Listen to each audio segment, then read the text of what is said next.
in today's time, it's so important to understand what the need is for the student population, for example. And if I hadn't correctly identified the need, I wouldn't have the platform I have. Something Oh, about you're some the Pragya. Yes. Oh, yeah, you're the other Pragya. And then I'm Yeah, like, YouTube has always been something for me where I've just been happy with what I do. It's yeah. something that I've been very satisfied with. It's something where, when I find the time, I try to create valuable content. I've never tried to systemize it. I've never tried to be like, yeah, 20,000 subscribers next month, 50,000 subscribers. Definitely. Okay, so first thing I wanted to ask you is when you started, you recorded you started off with the college reaction video, which got really popular. So when you Yeah. recorded that, did you like always know that? Did you always know what were your thoughts when you were recording? Like, Right. Yeah. So I'd always wanted to try and, in a way, I wanted to have some impact with the stories I told, and I always wanted to have a reach that was broader than mine. And I was always looking for an idea that would sort of act as my launch pad. okay, And I'd been watching College Decisions reactions for the longest time, probably since like Mhm. 10th or 11th grade. And I had this feeling that if I do put enough effort into the video, hopefully I would get an audience that I could try and keep around by giving more helpful videos. So I always had a feeling that it could do well, but then on my part, I tried to do everything to promote it. Right in the beginning, I was super naive Mhm. about it. I like sent it to my friends, like in different countries as well. I was like, here, watch this, share this if you can. And thankfully it managed to take off. Yeah, After a while, YouTube just picked it up, and then it was a yeah. lot faster from that point onwards. But yeah, still very surreal if I think about how the entire thing came together. I never would have imagined it to reach the scale and the height it did. So did you always expect to go on and like make further content, or that was your main Right. aim? I'd always been attracted to YouTube as a platform in some shape and form. I'd always made YouTube videos, but I'd always wanted to make films, and I'd always wanted to, for me, it's always been create and share, create and share. Yeah. So, like, create a film, create a story, and also make sure that it has some impact on somebody outside of my room. So, Yeah. I didn't have an idea that I'd keep doing it, like, I'd gain an audience, but I always knew that I wanted to create in some shape and form. Okay. So once you got your audience from that college reaction video and it became really famous, did you think that, oh, I would definitely want to go and make more content? And how did you decide, like, what content do I want to make? Right. For me, it was always about trying to identify what people wanted and what people Mm-hmm. needed. I think when I looked at the whole playing field of college YouTubers, I saw, individuals like John Fish, Elliot Choi, Nina Wang, and these were all individuals who were primarily American, Yeah. primarily not international students. And I felt like, especially from a country like India, there's so many students that are applying and they don't understand some of the terms they use. For example, GPA. I have no clue what a GPA means, right? Yeah. So I wanted to try and contextualize some of those pieces of information that, like, individuals in the United States take for granted. I just feel like there's this huge mismatch in information, and I Yeah. wanted to try and do my bit to level that. That's why my first 3 or 4 videos right after the College Decisions Yeah. reaction was sort of targeted towards trying to tell people how I thought I got into Stanford, because you never truly Okay. know, but Yeah. you can try and make an estimated guess. Yeah. Okay. So after you did the how you got into Stanford, you continued. I still see your videos on how you started Spectaverse and Mhm. how everything else, a few other college essays and just general videos. So how did you decide you want to do that kind of content? Right. So, as I started off, I always wanted to try and identify something that was missing. And I felt that student entrepreneurship in general was a huge topic that was missing as Yeah. well. So immediately I realized that I wanted to try and document all the things I'd learned after creating Spectraverse, which was my nonprofit for hiring individuals with disabilities. I wanted to put all the information and all the learnings I'd captured over the last 3 years online, which is what sort of inspired the 3-part series. Okay. And, apart from that, even the videos on essays, I think Yeah. personally the biggest problem that international students and Indian students specifically face is that, they've got the perfect records. Academically, Yeah. we tend to do really well. But when Mm-hmm. it comes to trying to be creative, when it comes to trying to put yourself on a paper and tell a story, a lot of people start to struggle, and they start to, have this this conflict between, the things I've done, but how do I tell them about what I've done in an interesting way? Yeah. So that was sort of my whole take behind telling people about essays as well. And I'm currently trying to create like a Skillshare, which is like this online course for like where people can learn different things. And I wanted to make an entire one just on essay writing, because I feel it's so important for international students to try and understand the power that your words can have. That's very true. I relate to that. I'm going through that process right now. So Hopefully I get it done by before you apply. November, like mid-November is what I'm targeting to try and release let's that. But see. yeah, I'm Yeah. working hard. Thank you for that. I think that will benefit so many of us, because there's just so much content on how to write your essays. There's just nobody knows Exactly. what exactly to do. Yeah, I think the problem's almost become overabundance of information and no structure, with via essay, someone saying this, someone saying this, someone saying that. So I wanted to sit down, like read books, for example. There's so many good books on, essay writing, college applications, which people haven't even heard about. And more than that, I think a huge part of essay writing is knowing yourself. So what are some exercises you can do to try and understand yourself better for people who don't, and try to think about things that can sort of inspire your next college essay. So I think I wanted to accumulate all of that, from like practical tips to also like ideation tips, in just this one course. So let's see what happens with that. I'm looking forward to it.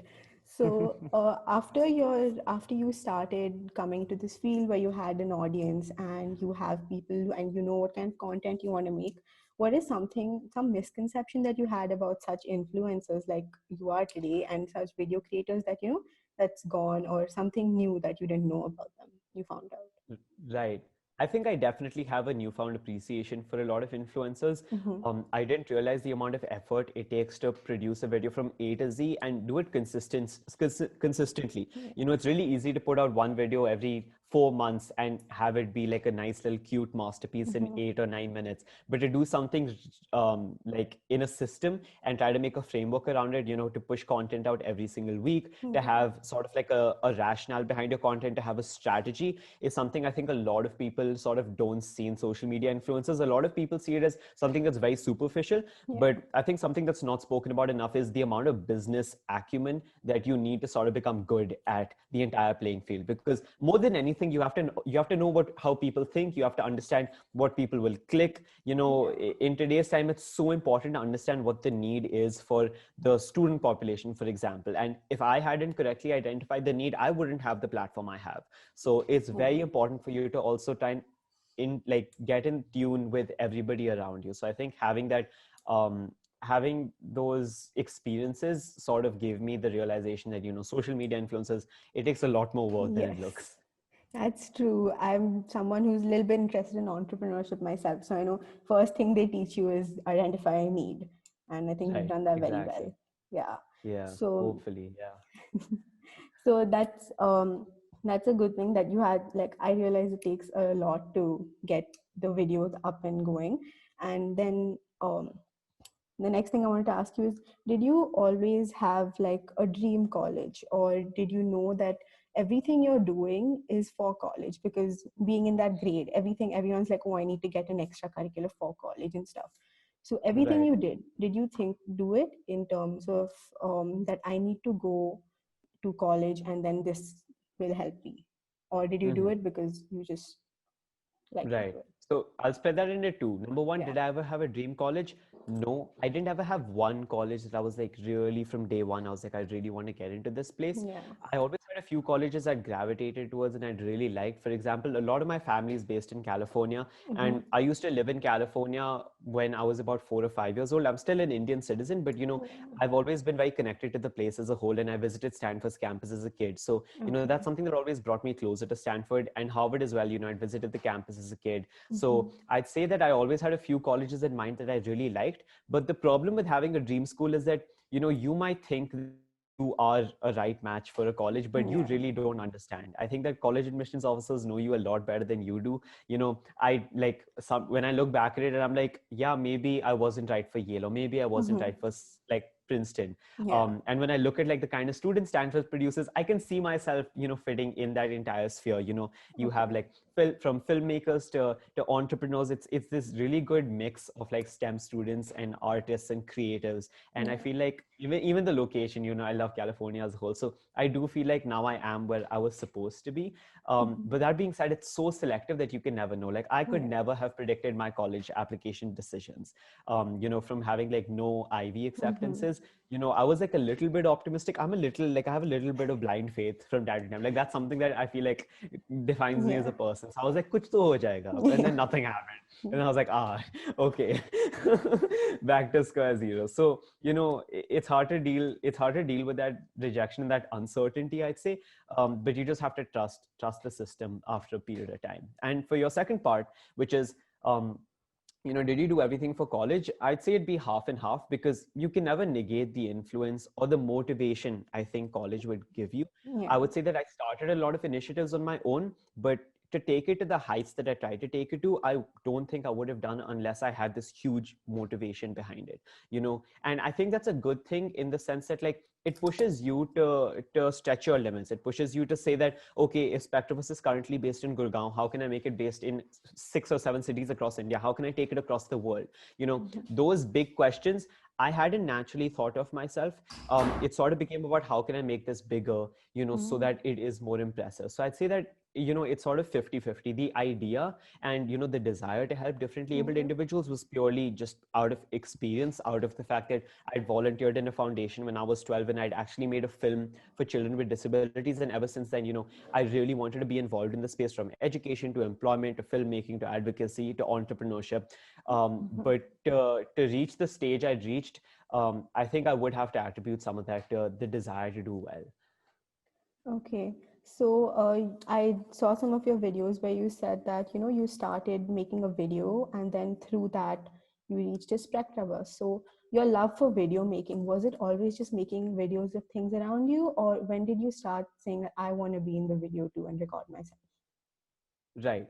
It Yeah. had never been, I want to put myself in front of the camera. In fact, even when I edit my videos today, hearing your voice, if you're not that Yes, fond of your voice, is I so know. hard. Oh my God. Like I'm editing and I hear myself say 50 things, the same thing 50 times over. And I'm like, why are you doing this? Like you develop a special kind of hatred for yourself while editing Yes. YouTube videos. You're just like, this person, I cannot stand this person. And then you realize the person is you and you have to live with yourself. So like, yeah, okay, fine. I'll deal with you for today. But I'd always been a fan of being behind the camera. I was much more interested in filmmaking than, you know, I Yeah. wouldn't call it acting since YouTube is me, but to a certain extent, you know, putting yourself out there. I was never a Yeah. fan of that.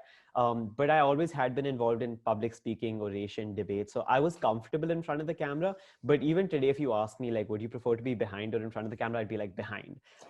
But I also recognize that to have real impacts on people's lives, you can't just have like a slideshow and be like, hey Yeah. guys, this is how to get into Stanford. You have to like put yourself in front Yeah. of the camera and be like, this is me. So yeah, it's always been like a mix. Okay, so did you ever consider filmmaking as like a career option instead of like going to psychology? It's really interesting because for what attracted me to filmmaking right in the beginning was almost the influence it had on people, and Mm-hmm. you know, the way you can make people understand ideas, the way you can make people come around to certain ideologies, how you can make people more open minded. I'd seen Yeah. filmmaking as a bridge between people as a whole and as a way to Okay. communicate a story. So I'd say if I had to take like a larger picture, for me it's always been about storytelling, from speeches to filmmaking, to even slam poetry. Like those Yeah. aren't avenues you make if you're just interested in filmmaking. Those are Yeah. things you pursue if you want to try and create and share. So Yeah. I'd say that I did consider it for a short period of time, but if I looked at, you know, what motivates me to be a filmmaker, it wasn't, you know, the camera or the Mm-hmm. technicalities or how you take a shot. It was about how I can use this to try and change someone's life. Okay. So it never came to you as a career option. Or No, yeah, it was always a tool to try and spread a message. okay. So once you like in your YouTube now, do you have a specific aim like in your YouTube career that I want to reach here? Or do you just like, I'm just putting videos out there because I feel like this is good content and it's helping people? Yeah, you know, it's funny because for someone who's like trying to get into a place like Stanford and, you know, Mm. obviously wants to achieve, Yeah. YouTube has always been something for me where I've just been happy with what I do. It's Yeah. something that I've been very satisfied with. It's something where, you know, when I find the time, I try to create valuable content. I've never tried to systemize it. I've never tried to be like, yeah, 20,000 subscribers next month, Yeah. 30,000 subscribers month after that. Like, the growth is nice. It's always, it feels good. You know, it shows you that the work you're putting out is valuable, but it's never like a metric of success for me right now. Yeah. But that being said, I would like to put more content out. So I am trying to treat it a little bit like a business. I'm trying to hire an editor. I'm trying Okay. to think about videos more consistently, because I feel like it's very easy to have creativity once in a month, but to really train yourself to be a creative individual and put out stories, you have to do it week after week after week. So I think it's almost like a challenge for me. Like, can you come up with 12 video ideas, execute them, and then put them out for the world to see? So, you know, that's what I'm in the process of that right now, this process of content creation. So let's see where it goes. So your process of content creation, I mean, I know that you can't just like say, I want this 12 videos in a week. So I can't just have like, 12 ideas. You need to think of these Yeah. ideas. So how easily does it come to you usually? So I'd say that it's very helpful to have, you know, a break from your normal day-to-day routine. Sometimes I Yeah. cycle, sometimes I'm walking. Whenever I pull myself out of, you know, this mode of working nonstop, I usually get my best ideas, and I find that it's a lot easier to be creative when you're not burdened by, you know, everything that's around you. So I feel like my best ideas come when, you know, I've just come back from playing in the park. Like I'm pretty much a 5-year-old when it comes to stuff like that. Like I go and play football for a bit. Like, you know, I make sure I try to get my breaks now that I'm on a gap year. Okay. So, you know, I'd say that that's how I sort of come up with my ideas, by taking a break from everything. And the way I sift my ideas is I try to put them in 3 buckets. So I try to have one which is sort of related to college applications, productivity, which I call like the inspire category, you know, for students who are coming down the same path I have and what I Yeah. could try and pass down to them. The second category I have is sort of this idea of creation, where, you know, I try to pick up challenges, you know, like running 100 kilometers in 10 days, or like trying to put something together that wasn't in my head before. Like it's this idea of going from 0 to 1. You know, like the slam poetry, for example, that's an Yeah. idea that I had. And then the third is capture, where I'm going to try and take vlogs, still very uncomfortable in front of the camera. This Zoom interview will be a good a good replication of that.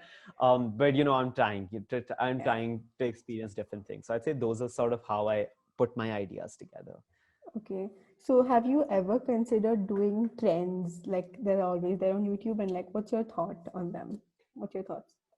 Yeah, I have a very polarizing view. Like I'm just not a fan of trends in general. Um, I feel like I feel like it's okay to do them if you believe you're original and you believe that a trend is just almost like a funnel to get people to you, and then you Yeah. trust yourself to keep those people there. But I feel like it's inherently short-lived. Like nobody's going to survive too long just by following trends. And again, trends are only something you do if your goal is to get as many views as possible. Like as much as I want to impact people, I won't go out of my way to try and be like, get this to like 5 million people by doing like a slime trend. Like Yeah. I'll only create content that like I genuinely believe in and I think is necessary. And you know, it's been decently rewarding so far. Like I think 20,000 isn't bad for like starting off from scratch. So you know, let's see where it goes from here. I genuinely have Yeah. no clue. I'm curious myself. So you're taking a gap year right now, and how do you think what all have you been doing in the gap year? What will you Very, aim very to do? different.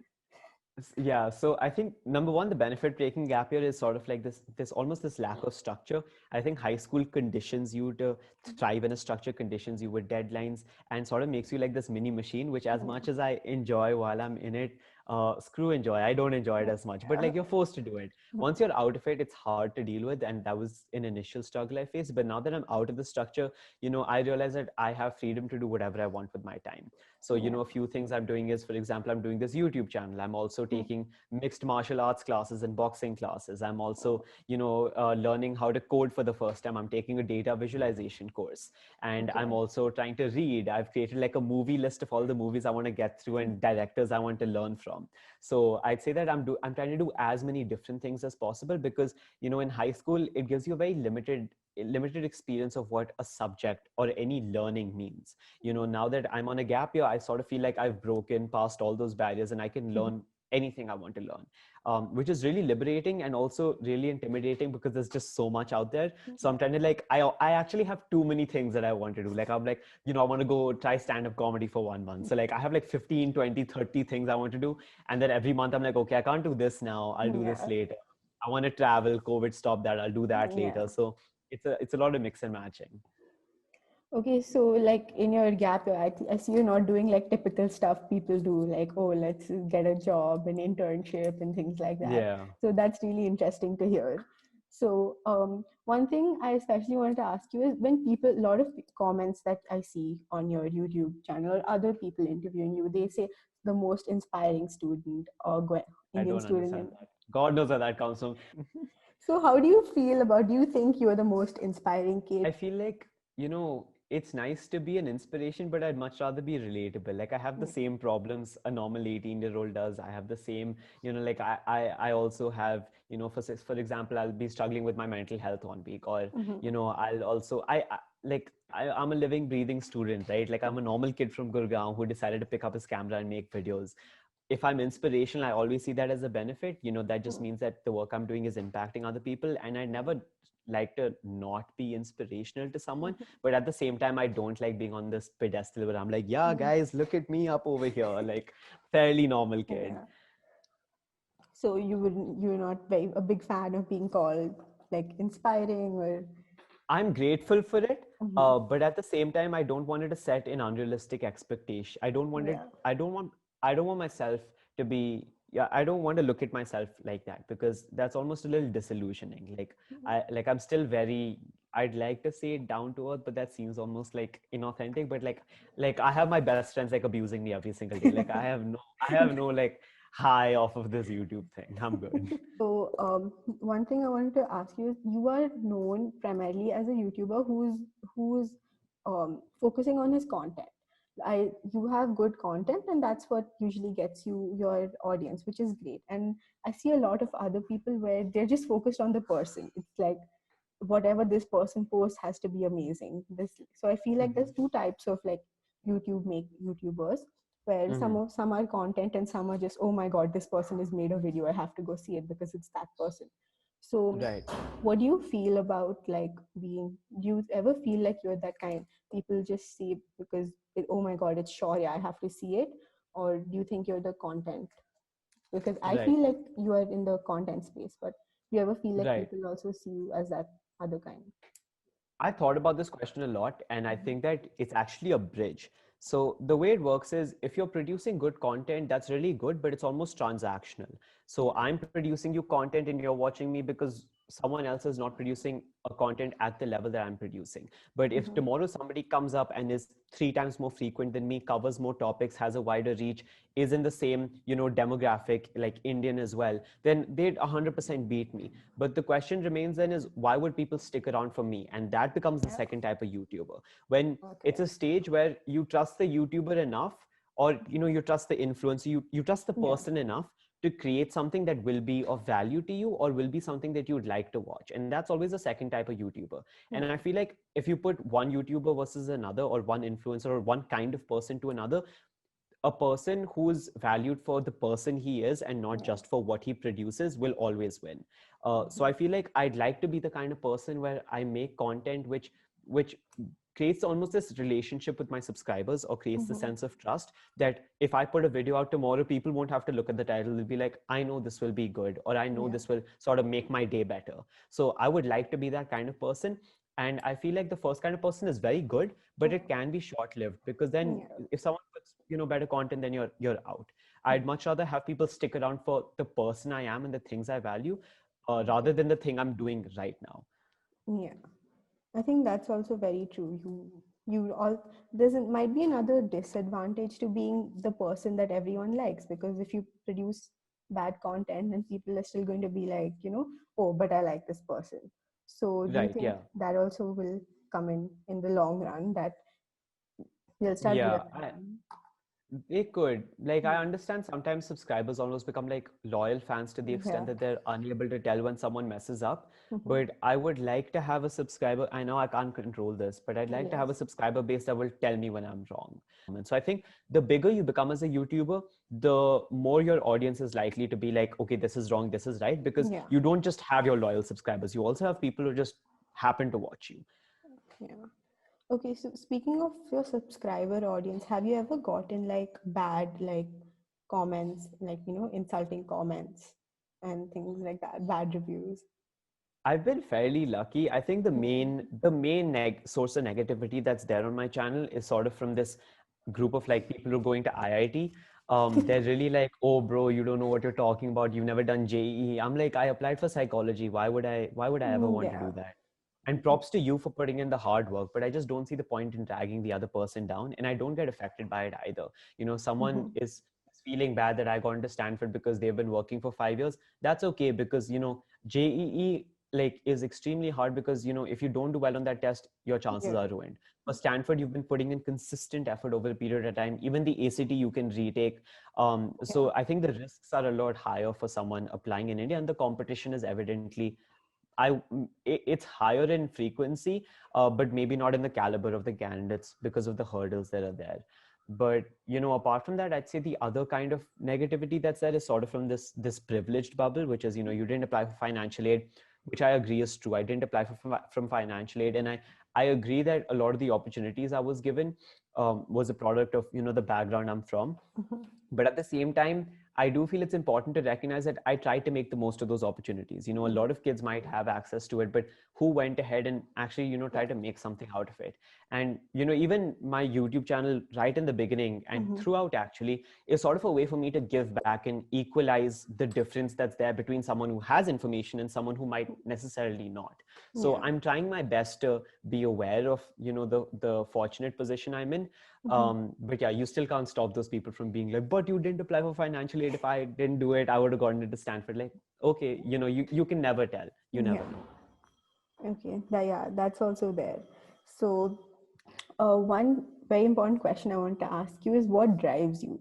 Is like throughout you've done a lot of extracurriculars. You've gotten into Stanford, obviously, like a result of all the hard work you've done. So, what is it that drives you that I have to do all this? And even now, what is it that drives you to I, just keep I don't going?